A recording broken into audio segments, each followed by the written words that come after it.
أعوذ بالله السميع العليم من الشيطان الرجيم بسم الله الرحمن الرحيم الحمد لله رب العالمين وأصلي وأسلم على من بعث رحمة للعالمين وعلى آله وأصحابه ومن اهتدى بهديه واستنى بسنته واقتفى أثره إلى يوم الدين أما بعد فالحمد لله. La première des choses, c'est qu'on remercie Allah subhanahu wa ta'ala pour cette rencontre. On s'est réunis aujourd'hui pour un acte noble, pour un acte de bien. Il est donc nécessaire d'être heureux et d'en remercier Allah subhanahu wa ta'ala. On est à une époque où les gens se réunissent dans de mauvais objectifs. On est à une époque où les gens se réunissent pour le mal. Donc il faut être heureux, walillahi alhamd, de faire partie des gens qui se réunissent pour le bien. On demande à Allah subhanahu wa ta'ala de récompenser tous les organisateurs de cet événement, tous les gens qui ont fait des efforts pour que cet événement ait lieu, et ainsi que les responsables de la mosquée qui se battent pour que leur mosquée voie le jour. Et ça, c'est une œuvre pieuse. On demande à Allah subhanahu wa ta'ala qu'il les remercie pour cela, qu'il les récompense plutôt pour cela. Nous, on les remercie à notre niveau. Et on demande à Allah subhanahu wa ta'ala de nous récompenser tous, qu'on puisse avoir une part de cette immense récompense qui est la construction de la mosquée. Al-Masjid, la mosquée a une importance capitale chez les musulmans. Ça a une importance capitale. Le prophète sallallahu alayhi wa sallam, la première chose qu'il a fait lorsqu'il est arrivé à Médine, il a construit une mosquée. À chaque fois que les musulmans se sont installés quelque part, la première chose qu'ils ont fait, c'est construire une mosquée. Il est nécessaire qu'on ait une mosquée parce que, comme la mosquée est au centre des villes, d'ailleurs, la mosquée est cet endroit qui est au centre de nos vies, et c'est un endroit qui est au centre des villes.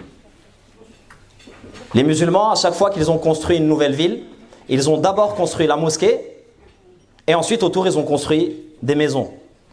La mosquée est au centre de leur vie et la mosquée est au centre de leur ville. Et la mosquée, pourquoi elle est au centre de nos vies? Parce qu'on en a besoin. C'est notre oxygène. C'est notre lieu de rencontre.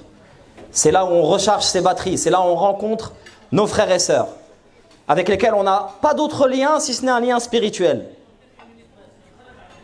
Et alhamdoulilah, sachez qu'il y a des endroits dans le monde, vous le savez, où il est impossible de construire une mosquée. Il y a certaines personnes qui vivent dans certaines villes. Je pense par exemple à des villes où il y a énormément de mosquées. Istanbul par exemple. C'est terminé. Peut-être qu'il y a encore de nouvelles mosquées qui se font, mais les mosquées, tu vois les mosquées qui ont 200 ans, 300 ans, 400 ans. C'est-à-dire que le travail a déjà été fait.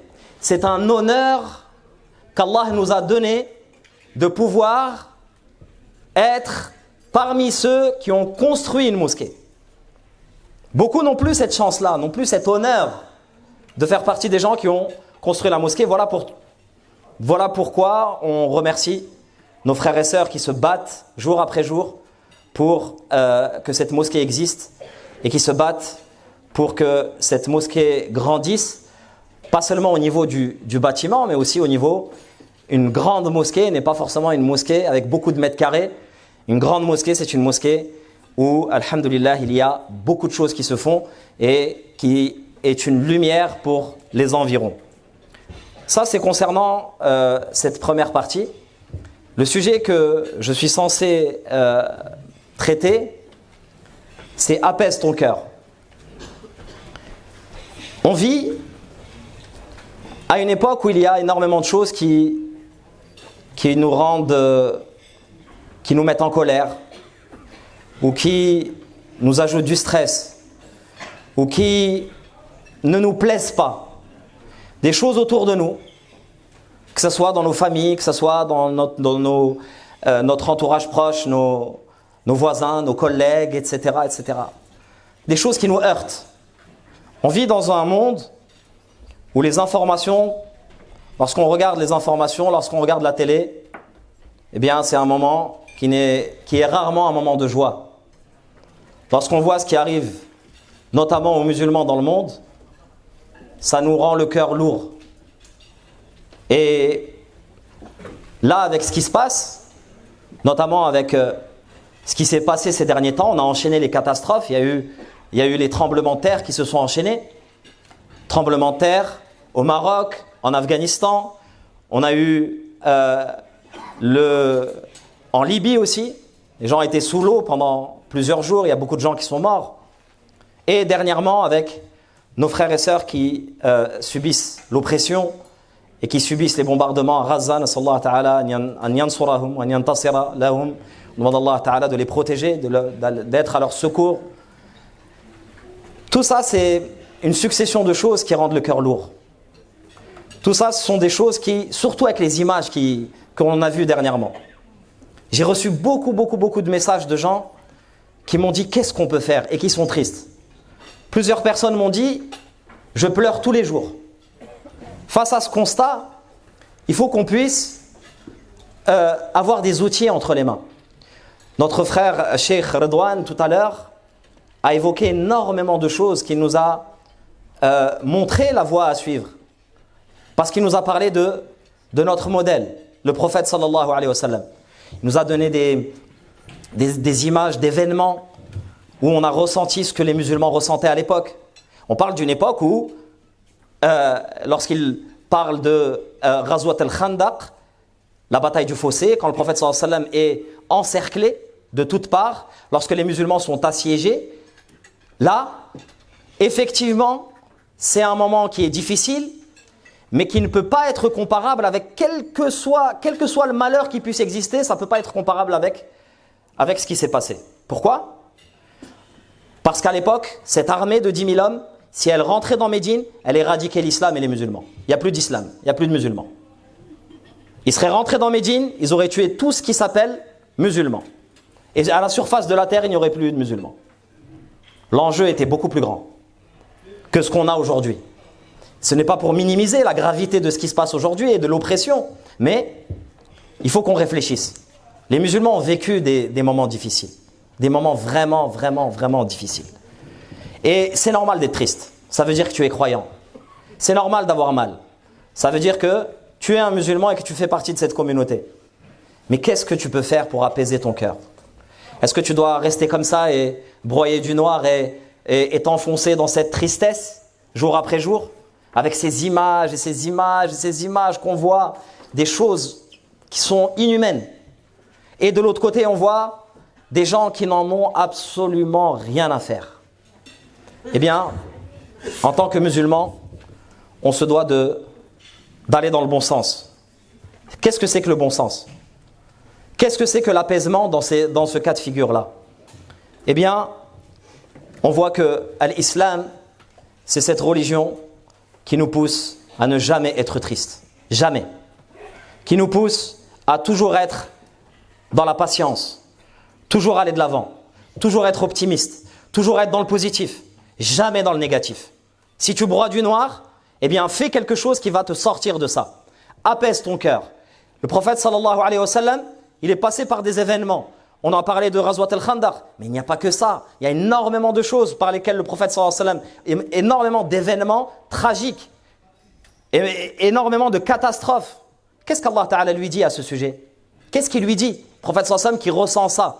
Qu'est-ce qu'Allah Ta'ala lui dit ? Il lui dit « Fala yahzunka qawluhum » que leurs paroles ne t'attristent pas. Que leurs paroles ne t'attristent pas. Fais en sorte que ton cœur ne se remplisse pas de tristesse. Fais en sorte que ces sentiments négatifs, transforme-les en quelque chose de positif qui va te faire avancer toi d'abord et qui va faire avancer les choses. Oui, mais c'est difficile. Tu vois des images. Moi, je suis passé dedans il y a quelques jours. Je ne pouvais plus. Tu arrives à un moment, tu satures. Ça, je l'ai entendu de beaucoup de gens. Tu satures, tu ne peux plus. Tu te dis, qu'est-ce qu'on fait ici ? Et tu remets tout en cause. On est en train de manger. Tu te dis, regarde, on est en train de manger alors qu'il y en a d'autres qui ne mangent pas, etc. Et tu vois tout en négatif. Non. Première chose, pose ton téléphone. Ferme ton ordinateur. Éteins la télé. pour redescendre. L'émotion ne sert à rien. Et on le sait, ça, on le sait. Parce que depuis qu'on est petit, depuis qu'on est né, tous, autant qu'on est, à moins que quelqu'un ici ait plus de 75 ans, on a vu des Palestiniens souffrir. On a vu des Irakiens souffrir. Et on a tout le temps réagi à l'émotion. On était triste, c'était le moment, on voulait faire des choses. Voilà, tu mets des trucs sur les réseaux sociaux, tu boycottes, tu bois plus de coca pendant 2 semaines et demie, et après tu dis ah c'est rien, c'est pas grave. C'est-à-dire qu'on est dans des actions qui sont éphémères, qui se prolongent pas dans le temps. C'est-à-dire que ce sentiment négatif, ça a juste été un sentiment négatif, tu as eu mal, et puis ensuite plus rien. Tu as attendu que la douleur s'apaise, et quand la douleur est partie, bah, tu as repris ta vie. Tu as repris ton rythme de travail, il n'y a rien qui a changé. Tu n'as pas été marqué par cet événement. Ça, c'est que quand tu réagis dans l'émotion. Tu es dans l'émotion, rien d'autre. Le musulman, il n'est pas dans l'émotion. Le musulman, il réfléchit. Le musulman, c'est quelqu'un d'intelligent. Allah Ta'ala encourage le prophète sallallahu alayhi wa sallam. Tu es face à des gens qui mentent et qui disent des choses graves qui t'attristent. Allah Ta'ala dit wasbir ala ma yaqulun wahjurhum hajran jamila. Patiente face à ce qu'ils disent. Éloigne-toi d'eux. C'est-à-dire, il ne faut pas que ça t'affaiblisse. Le mal que tu reçois, tout ce que tu reçois comme mauvaise image et comme mal, il ne faut pas que ça t'affaiblisse. Il faut que ça te renforce. Il faut que ça te renforce. Il faut que ce qui nous arrive nous permette d'être plus forts. Il faut, en tant que musulman, tu te dois de lever la tête. Qu'est-ce qu'a fait le prophète sallallahu alayhi wa sallam? Il a constamment levé la tête. Qu'est-ce qu'il a subi le prophète sallallahu alayhi wa sallam? Il a subi 2-3 petites paroles mauvaises, etc. Pendant toute sa vie, à partir du moment où il a appelé à l'islam, jusqu'à ces derniers moments, ça n'a été que des soucis qui venaient jusqu'à lui. Et il a fallu qu'il gère ces soucis-là. Il a fallu qu'il gère ces mauvais sentiments-là. Et ça, il faut apprendre à le faire. Et il faut apprendre à nos enfants à le faire.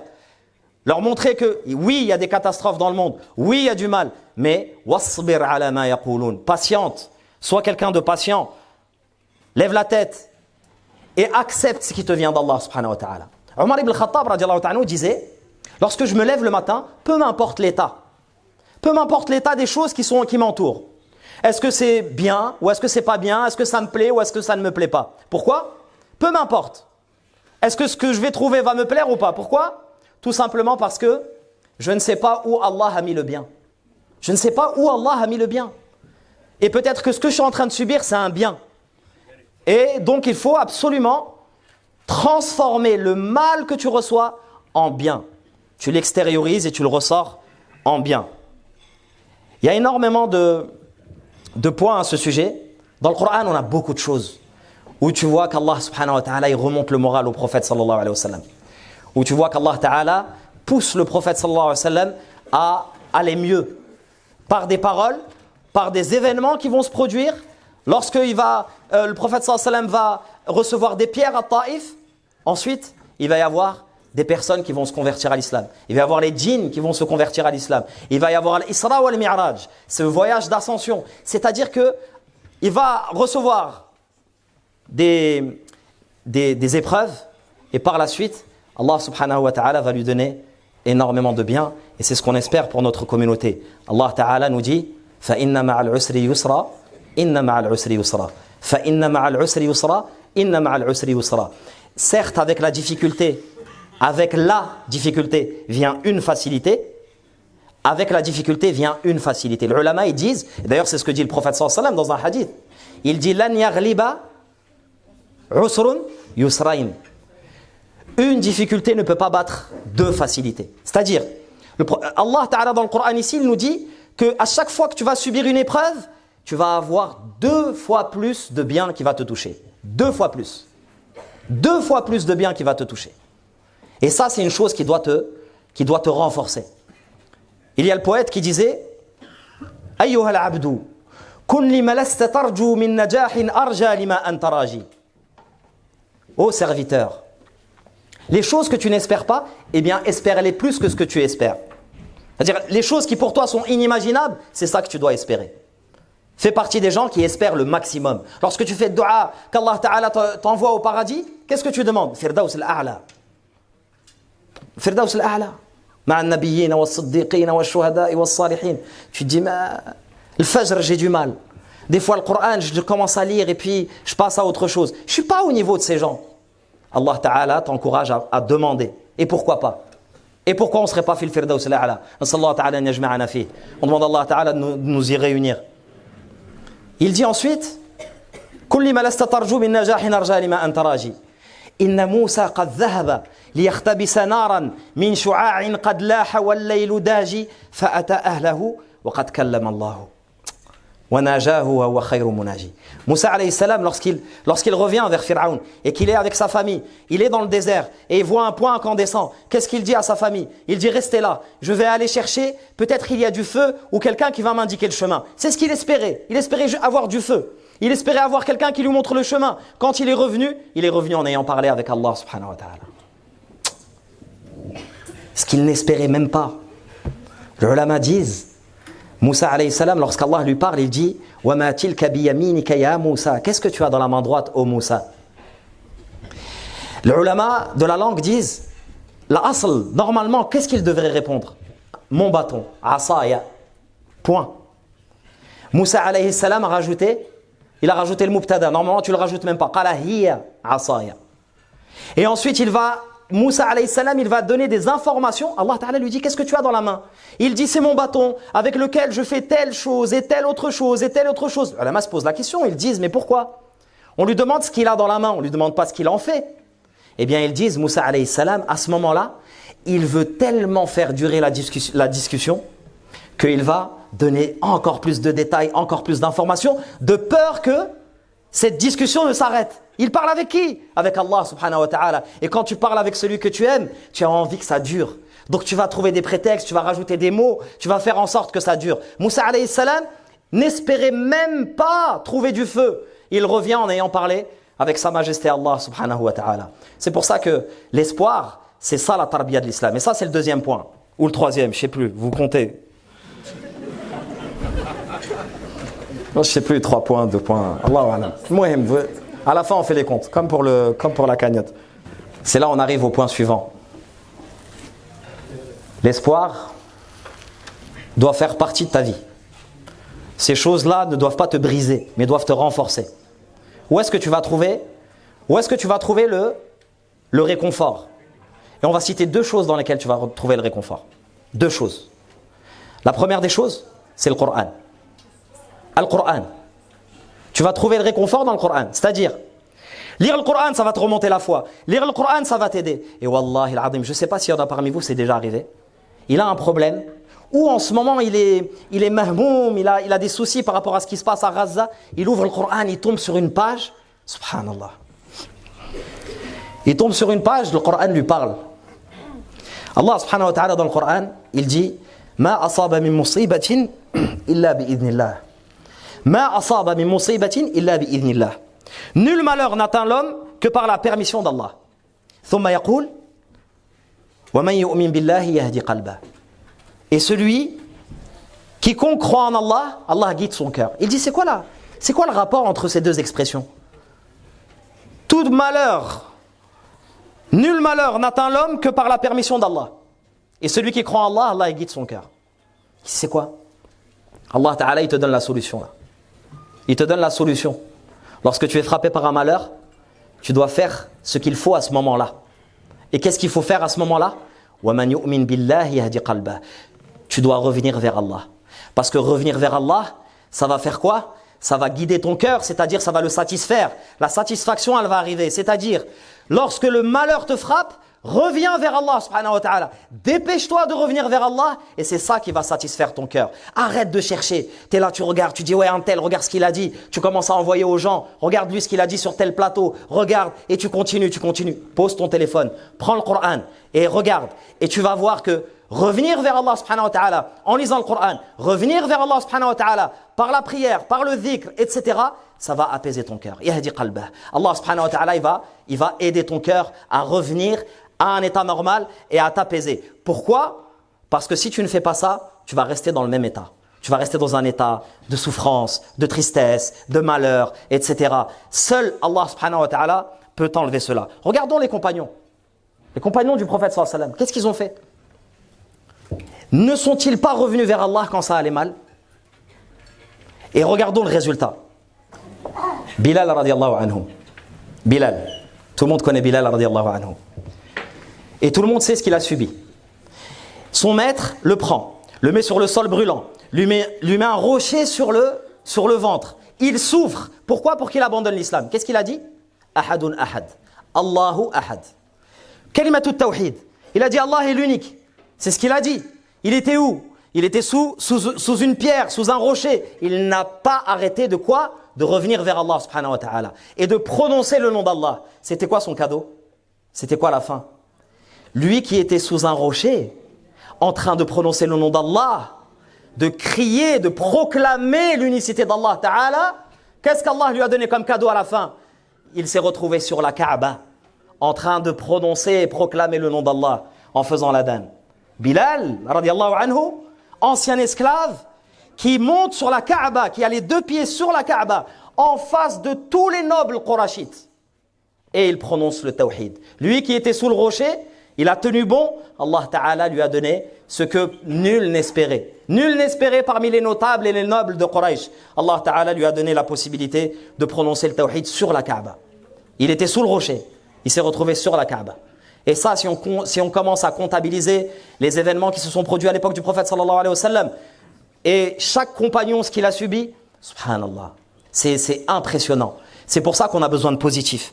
On a besoin de positiver. Il y a cette mosquée, moi tout à l'heure j'entendais le responsable, qu'est-ce qu'il disait? Il disait avant les gens ils dansaient ici. Il disait avant il y avait un marché ici. Il y avait une église, les gens ils dansaient. Regardez comment Allah subhanahu wa ta'ala change les choses. Et on se retrouve là pour que ça devienne une mosquée. On a un frère hier à la mosquée qui est venu se convertir à l'islam. Je lui ai dit, tu habites dans le quartier? Il m'a dit oui, j'habite juste là. Je dis où juste là? Il m'a dit mon mur il est collé à la mosquée. Et on était en train de discuter, donc il se convertit à l'islam, on est content, etc. C'est un de nos voisins. Nous, dans la mosquée, on n'a pas de toit. Elle est en construction, la mosquée.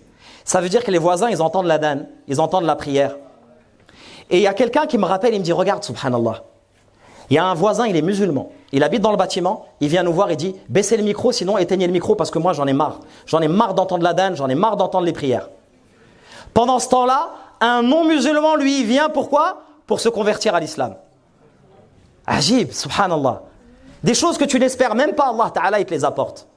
Ce tracas là, on s'est dit, comment on va faire? Il y a même certaines prières où ils éteignaient le micro. Ça a amené quelqu'un à l'islam, subhanallah. Et des choses comme ça, il y en a énormément. Dernière chose, salat. C'est ça notre solution. Il n'y a pas d'autre solution si ce n'est de revenir vers Allah Ta'ala et de se mettre debout devant lui. As-salat. Le prophète sallallahu alayhi wa sallam, et c'est ça notre but. Dans salat, c'est ça notre but. Le prophète sallallahu alayhi wa sallam, il dit وَجُعِلَتْ قُرَّةُ عَيْنِي فِي الصَّلَاةِ. La prunelle de mes yeux, c'est salat. La plus belle chose. Ce que j'aime le plus. Bima'na, dans le sens, hein, c'est pas ce qu'il a dit, mais c'est ce qu'on ressent à travers ça. La plus belle des choses que le prophète sallallahu alayhi wa sallam aimait, ce qui était le plus beau pour lui, c'est salat. C'est salat.